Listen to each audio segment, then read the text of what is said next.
SpaceX had previously lost rockets, but never like this. A specially modified Falcon 9, equipped with classified observation equipment, was sent to undertake a task once thought impossible: intercepting an interstellar object. The target was the three-eyed Atlas comet, a colossal comet from another star. However, as the rocket approached, a strange flash of energy was recorded, a fluctuation of the magnetic field that contradicted all known scientific laws. Then, silence. The mission has now become a legend whispered about in Cape Canaveral. The thing is, the rocket didn't just fail. What many didn't notice is that it sent one last eerie data packet before disappearing. In the world of space exploration, there are official launches marked by press releases and broadcasts, and there are others that occur under the cover of night with closed manifests and encrypted messages. The launch of the mission designated Guide 4 was one of those. On a humid night, the fully expendable Falcon 9 rocket, painted in matte black, roared and soared into the Florida sky. For the few who knew of its existence, it was humanity's boldest gamble, a high-speed chase after an object from another star system, a comet known as the Three-Eyed Atlas. The Three-Eyed Atlas was not just a comet. Detected by the Asteroid Collision Alert System in Chile, it became only the third confirmed interstellar visitor. Moving at a staggering speed of over 152,000 miles per hour, it was a true ghost in the darkness, a relic from a solar system light years away. To put it mildly, it moved with incredible speed. Her trajectory was carefully calculated, posing no threat to Earth as it passed at a comfortable distance of about 167 million miles. But what no one mentions is that its immense scientific value made it an irresistible target. This comet was larger than its predecessors, Oumuamua and Borisov, measuring 6 miles in diameter. It was a time capsule containing the primary building blocks of a neighboring star. Many are obsessed with the idea of finding extraterrestrial life. But the real scientific gold lies in chemistry. By analyzing the dust and gas in its coma, the diffuse halo around it, one could determine if the ingredients for life are universal. This was the official version, at least the one whispered at closed briefings. The mission guide was supposedly equipped with revolutionary microsamples, tiny specimens intended for flight through a coma, and collection of interstellar dust. But the complexity of such a mission was colossal. Intercepting an object moving at such speed required incredible precision. The launch window was extremely narrow. Trajectory calculations allowed no errors, and Falcon 9 had to perform a series of complex maneuvers to get closer. Many did not notice the enormous risk and costs of a simple dust collection mission. However, as is often the case, the truth was much stranger. The mission had a second, secret objective known only to a few directors and contacts of the Space Forces. Falcon 9 was not just a payload carrier, it also functioned as a scanner. Hidden inside its fairing was an experimental deep space resonance imaging device. Its task was not to study the surface of the comet, but to look inside. As the Pathfinder 4 burned fuel, overcoming distances and speeds unattainable by previous Falcon 9 models, a tense silence reigned in the control center in Hawthorne, California. The spacecraft operated flawlessly, precisely following all trajectories. On the main screen, a dot representing a rocket slowly approached another, marked with the Three-Eyed Atlas icon. Days passed as the clock changed. Finally, the decisive moment arrived. Falcon 9 was in range. The team was sent to deploy the payload and activate the scanner. The first data packets began to arrive, and initially, everything looked normal. The composition of the comet met expectations: water ice, frozen carbon dioxide, and a rich mixture of organic compounds. Then the sequence of resonance visualization began. A low-frequency wave was directed at the comet's core, and at that moment, something incredible happened. The returning signal was not a chaotic echo of the icy core, but a clear, structured, and obviously artificial pattern. Shock reigned in the control room. Before anyone could fully comprehend what was happening, a second event occurred. A massive energy burst emerged from the comet, not from its surface, but from the depths of its core. The Earth's magnetic field, controlled by satellites, began to distort in response to this disturbance. The effect felt over a distance of more than 150 million miles.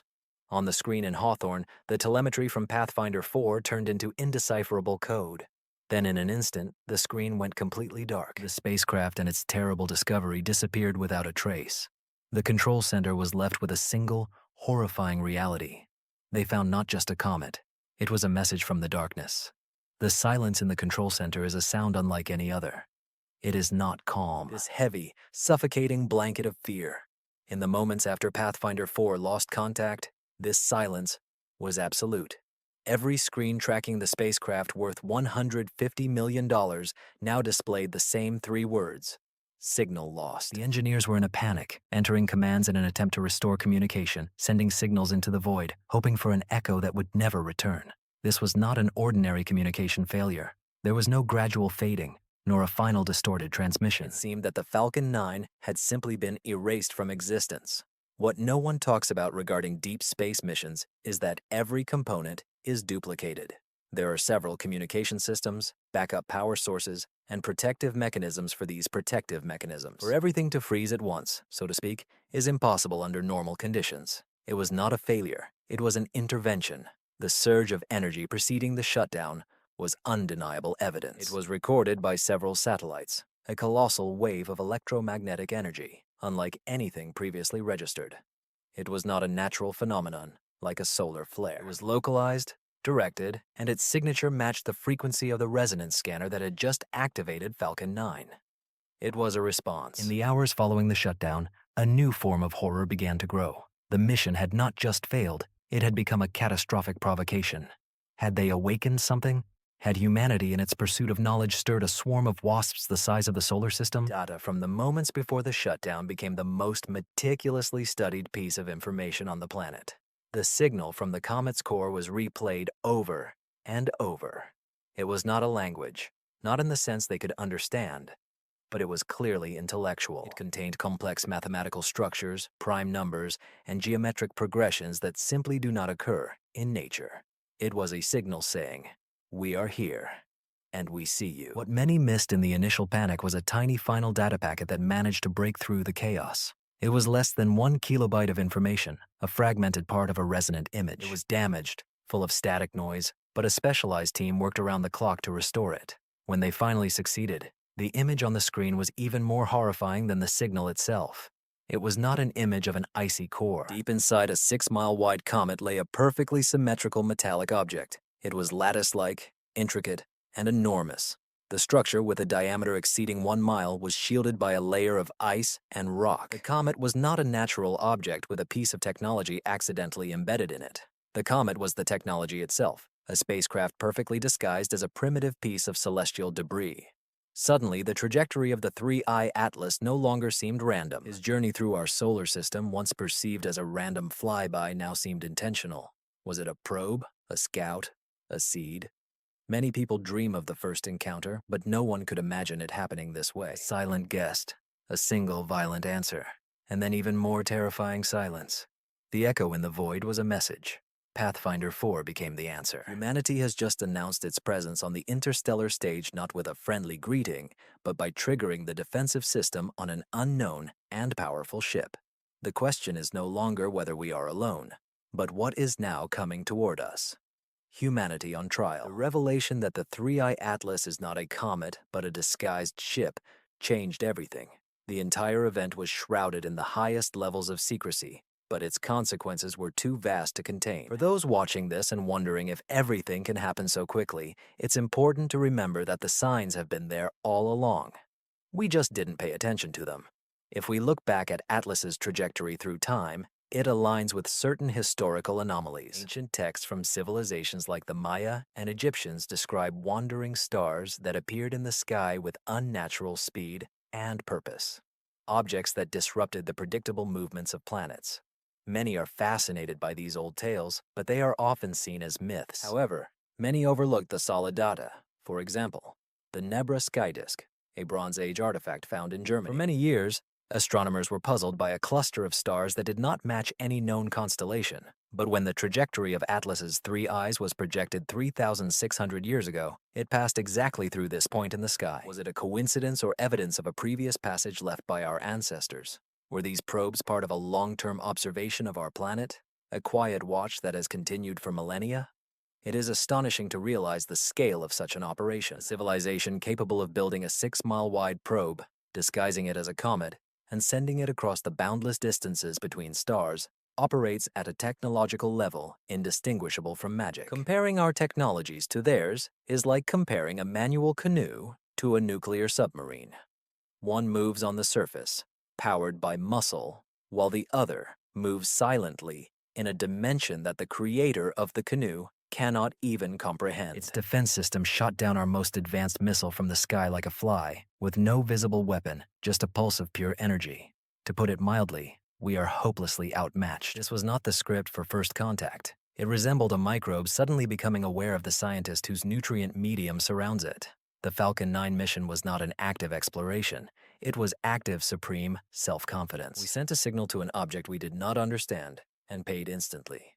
The last, most grounded question: what was its purpose? The optimistic view is that this is a passive probe, a library of information, and its defense system was purely automated, a reflexive response to such aggressive scanning. But not everything is as it seems. A more sinister possibility is that these probes are not just observers, but guardians. Some theorize that they represent a network of sentinels designed to monitor developing technological civilizations. They are watching a crucial stage, the moment when a species gains the ability to both destroy its planet and begin exploring space. And when a creature like us reaches this point, when we begin to break free from our gravitational well and explore the solar system, we trigger a response. The disappearance of Pathfinder 4 may not have been an attack, but a test, a warning shot. This theory suggests that the universe is not empty, but in quarantine. Guardians exist to prevent young, aggressive species like humanity from spreading their conflicts among the stars. The message from Atlas could be simple: we see you. Stay in place. You are not ready. What no one says is that our understanding of the universe may be fundamentally wrong. We spend millions of dollars searching for extraterrestrial intelligence, directing radio telescopes to the sky, listening for signals. We assume that other civilizations will follow a path similar to ours, but a truly advanced mind may be silent. It may be quiet, patient, and completely invisible, hiding in plain sight among ordinary space debris. Are we missing key details? Is every comet, every asteroid a potential Trojan horse?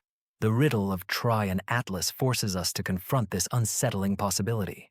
We sought whispers in the heavens while a giant slept nearby. The Falcon 9 mission frightened the flight control team because it confirmed that we are not alone, but also confirmed that we are children playing with cosmic fire, and we have just been sent to our room.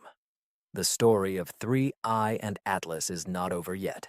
It is just beginning. We reached out and touched something from the abyss, and the abyss looked back at us. Was this the only warning, or the beginning of something much greater?